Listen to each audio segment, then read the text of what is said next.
A knock echoed through the silence, marking the beginning of something, unforeseen, a delicate, tender rap that bore no hint of distress, merely a gentle nudge that life continued to unfold.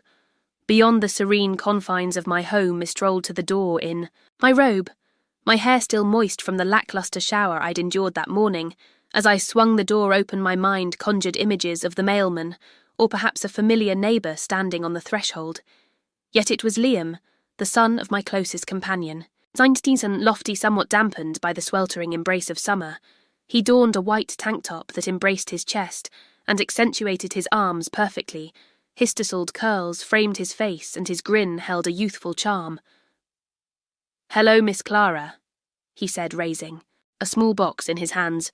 "My mother requested that I deliver this to you." His voice resonated with a depth I had not recalled. For a fleeting instant I paused. Then a smile broke across my face. "Liam, oh my goodness, it has been months since our last encounter." He presented the package to me, and I caught a whiff of the delicate aroma of soap intertwined with cologne, all tinged with the warmth of sunlight. "Indeed, I've been quite occupied with my studies in various commitments. However, my mother emphasized that this held great significance." "Step inside," I urged, moving to the side. "Allow me the pleasure of offering you some refreshing lemonade." He paused, uncertainty flickering in his eyes only. "If you are certain, I must insist." He entered the room, and the ease of his movements, infused with an undeniable confidence, left my throat parched. Perhaps it was the manner in which his tank unveiled just enough to conjure images of all that lay beyond.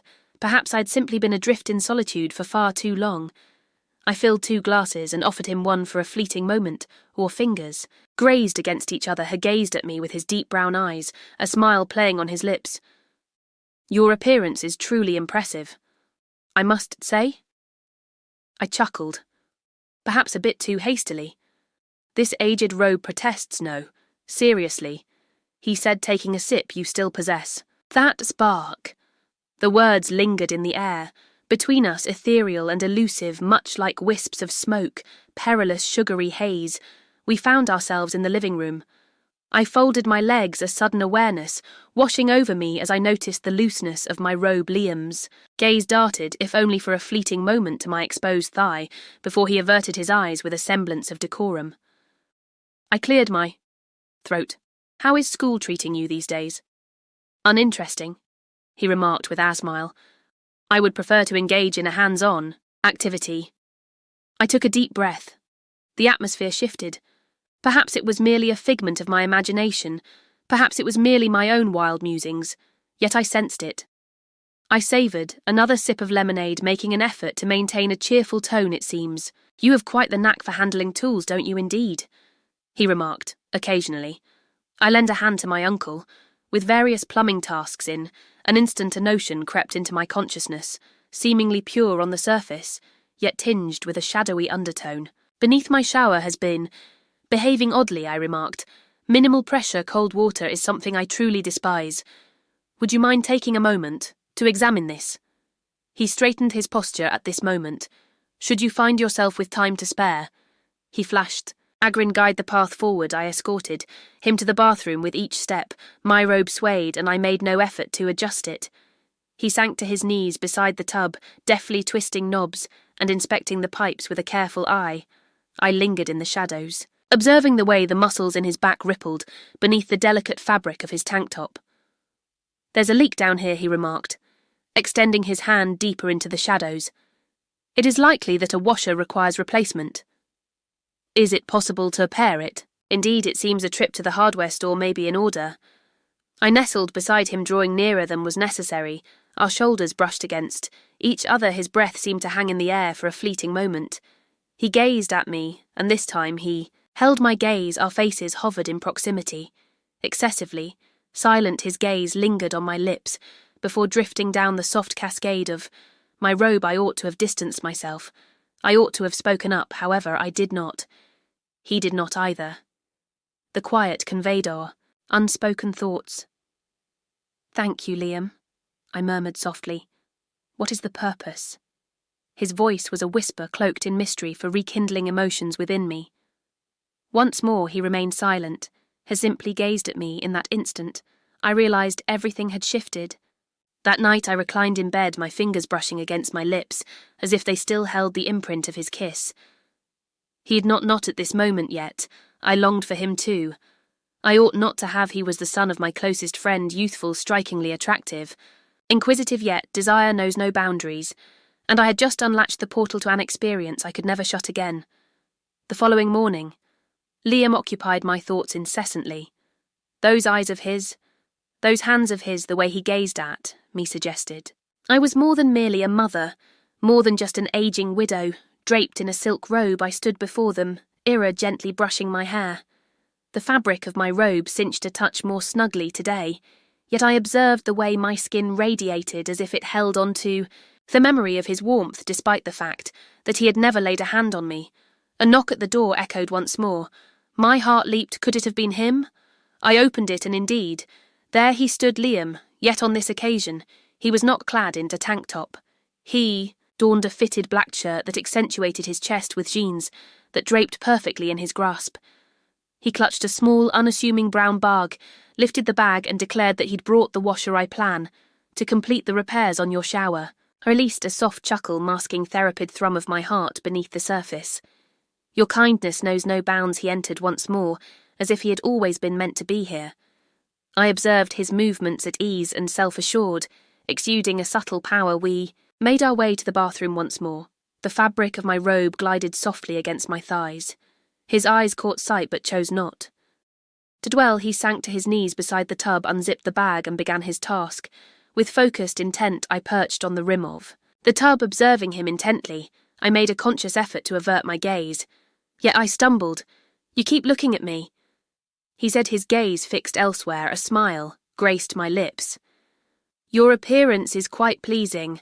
He raised his eyes, gradually locking onto my gaze. Indeed you are as well. Once more that silence enveloped, the space drawing you in with a depth that words could never capture. In need of a towel, I inquired abruptly, rising to my feet with haste. Indeed, he remarked, my hands are damp. I pivoted and made me way to the linen cabinet. The fabric off my robe gently slid from my shoulder. I left it as it was as I pivoted. I found him there, nearer than he had been. Moments ago, water cascaded from his hands. In that moment I leaned in softly, offering him the towel. He accepted it. Yet rather than drying his hands, immediately he lifted his fingers to delicately brush away a droplet of water from my collarbone. His touch was gentle, excessively gentle. I drew in a quick breath. Clara, he uttered as if seeking confirmation. I gazed into his eyes. Guilt was absent, only warmth, desire. Marvel. I allowed him to continue unimpeded. His hand glided to my waist in an instant. His lips met mine. It lacked speed. It lacked any sense of wildness. The pace was languid. Delightful experimentation is surrendered to him. My fingers gliding over his chest, sensing the rapid rhythm of his heartbeat mirroring my own. He withdrew, if only slightly, he expressed. His desire to do that since yesterday. I took a deep breath. I have desired that long before you arrived at my door. That confession shattered the delicate barrier that existed between us. He pressed his lips to mine once more. This time with greater intensity. My rope slipped ajar, and I made no effort to conceal it. His hands roamed over me. As if I were a novel, he had longed to delve into, tracing every curve, every inch, every soft sigh. I struggled to suppress once more. I found myself embodying the essence of womanhood, more than a widow, more than merely a mother. I was yearned, vibrant in the quiet aftermath. We sprawled on the plush bathroom rug, our bodies entwined, hearts racing in unison. Silence enveloped us, neither of us finding the words to break the stillness. At last, Liam murmured, "Was that all right?" I shifted my gaze and regarded him, superior to satisfactory. "I didn't mean to pressure you," he added. "I told you you didn't. I desired this just as fervently as you did." He smiled, a genuine, radiant smile that rendered him not only younger but also imbued with a newfound strength. I suggested that perhaps we ought to keep this to ourselves. He inclined his head, in acknowledgement. They simply wouldn't grasp it. I gazed up at the ceiling, if in myself perplexed by it all. Yet I hold no regrets yet. I refrained in that cosy, inviting bathroom. I rediscovered something I believed was gone forever: desire, touch, connection, a sensation that transcends mere solitude. It arrived. in the guise of a 19-year-old boy who kindled within me the essence of womanhood the following morning. I found myself clad in Liam's black t-shirt.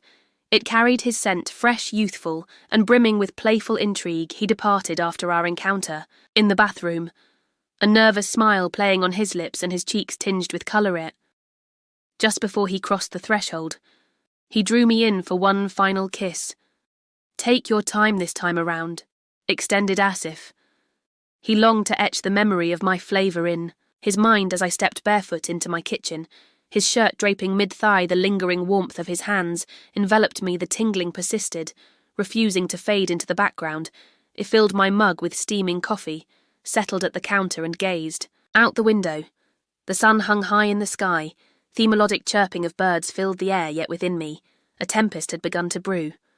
What actions did we take? I had reached the age of 56. At the age of 19, he stood on the precipice of adulthood, the son of my closest companion. I ought to have put an end to it. I ought to have distanced myself from him. Yet I refrained for the first time in years.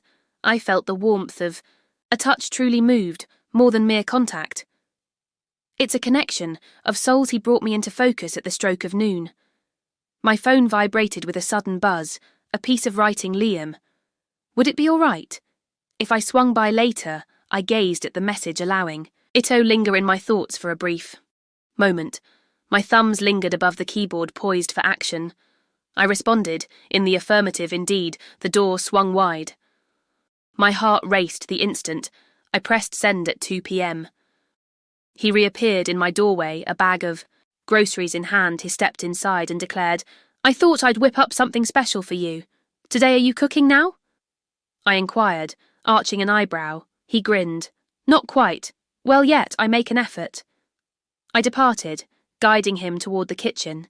He placed the bag on the ground and extracted pasta, tomatoes, and a modest block of cheese. In that fleeting moment, he appeared utterly innocent, strikingly ordinary. This was hardly unusual.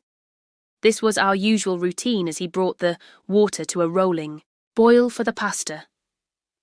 I busied myself with the task of chopping the ripe tomatoes. We toiled together, our shoulders brushing against each other.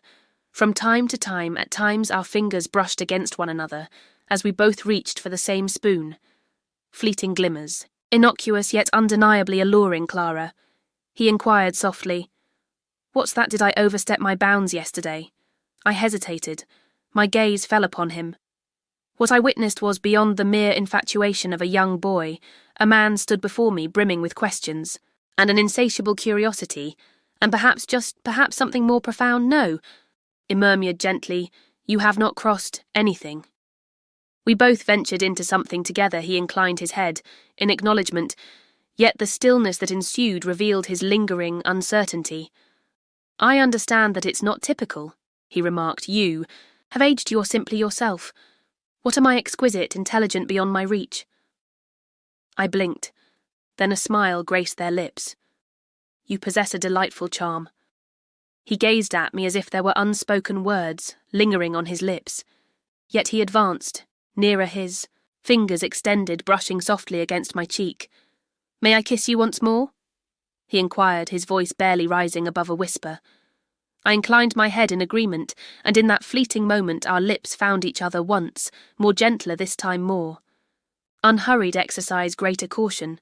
His arms encircled my waist, and I felt myself surrendered to his embrace. My hand glided beneath his shirt fingers, tracing the contours of his abdomen. He inhaled sharply, and that sound awakened a profound sensation. Within me, our lips met in a fervent embrace, the water bubbling and hissing in protest against the heat of the stove. Eventually we found ourselves on the couch plates of half-eaten pasta resting in our laps, sharing laughter over the unfortunate flavour of our meal. Perhaps we should have opted for pizza. I playfully suggested. He offered a smile. "Next time, I'll allow you to take the reins in the kitchen." His hand lingered on my exposed thigh fingers, tracing delicate circles. I remained still. I remained unperturbed. It was something I desired. It was essential for me. "Are you scared?" he asked suddenly for a brief moment. I paused to reflect. Indeed, yet I feel no remorse. He leaned closer, pressing his lips softly against my shoulder. I feel the same way once more. The irresistible tug made its presence known, that pain nestled between the realm of innocence and the shadow of inevitable consequences. Yet in that instant it held no significance. What truly mattered was the sensation of his touch, awakening a sense of renewal within me, as if I were blossoming once more, vibrant, seeking, adored. No, not at this moment yet, perhaps in the fullness of time on that particular night. He lingered a while. Before departing, we reclined in the bed, his chest pressed against my back, his breath whispering against my neck, his hand sought mine beneath the sheets, grasping it firmly, radiating warmth and a sense of security in that moment. It dawned on me this transcended mere moments. This was evolving into something greater, a perilous situation, something genuine. To all my remarkable Ava Infidelity Stories subscribers, I extend my heartfelt gratitude for your unwavering support until the very end. You are the very essence of this channel. If you find yourself here for the first time, I invite you to press that subscribe button and join a community that embraces the courage to feel love and venture into the unknown. Let us plunge into the concluding chapter. The morning sun filtered through my bedroom, window painting golden stripes upon the sheets. Liam lay beside me, still lost in slumber, his hand delicately placed on my waist, his breath a gentle whisper. Against the nape of my neck he appeared, serene, so very young. Such fragility. I observed him intently for an extended period, this young lad, this individual, the son of my closest companion. What led us to this moment? How did a single package transform into a fervent passion with deliberate caution? I eased myself out of bed, mindful of the need to keep him undisturbed as I lingered before the mirror, drawing my robe tightly around me. The gravity of our actions finally pressed down upon my chest. What might others express? What might she express? His mother, my dearest companion for more than 2 decades, what would her gaze reveal if she discovered that her son had pressed his lips against mine, caressed my skin and breathed my name as I quivered beneath him? Could she ever find it in her heart to forgive me? Liam stirred from his slumber shortly. Thereafter he approached me quietly in the kitchen, encircling my waist with his arms, and placed a tender kiss in the curve of my neck. Morning. He murmured, his eyes still heavy with sleep, a smile playing on his lips. Good morning. I murmured, yet my voice carried a distinct quality. Strained, proceed with caution. He observed immediately. What's the matter? He inquired. I pivoted within his embrace, cradling his face gently in my palm. Liam, we must have a conversation. His smile dimmed. He was aware this can't keep happening, I murmured gently.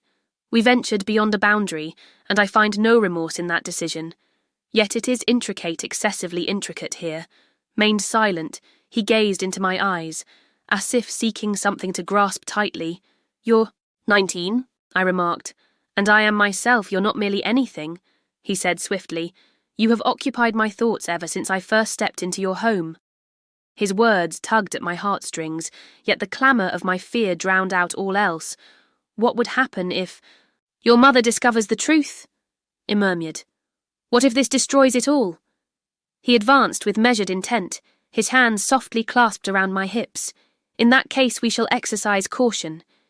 Yet how much longer can we continue to conceal ourselves? Inquired. He paused. Uncertainty flickering in his eyes in that moment of silence, an unspoken understanding settled between us. What we shared had transcended mere desire. It was peril. It blazed fiercely, devoid of any water in sight. 2 days slipped away. Refrained from calling him. He failed to send a message. I repeatedly reassured myself that it had come to an end. Yet on that fateful 3rd afternoon, the shrill sound of my phone pierced the silence. It was she, mother of Liam. My heart soared into my throat. I responded, making an effort to maintain a sense of normally greetings. Darling, she exclaimed with a bright smile. Liam mentioned that he stopped by to repair your shower. I appreciate your willingness to allow him to assist. He mentioned that he felt remarkably mature in your presence. I took a deep breath. He was quite the assistance, I remarked with deliberation. Swear that boy is blossoming into quite. The gentleman, she continued, had mentioned that you prepared pasta for him as well, claiming it was terrible, yet endearing. I chuckled uneasily. He has a moment of silence lingered in the air, and then she uttered a phrase, that sent a chill racing through my veins. "You know," she said softly, "he talks about you quite a bit indeed. Quite a bit. More than what?" A mere neighbour ought to me breath was momentarily suspended. I can't quite grasp the situation.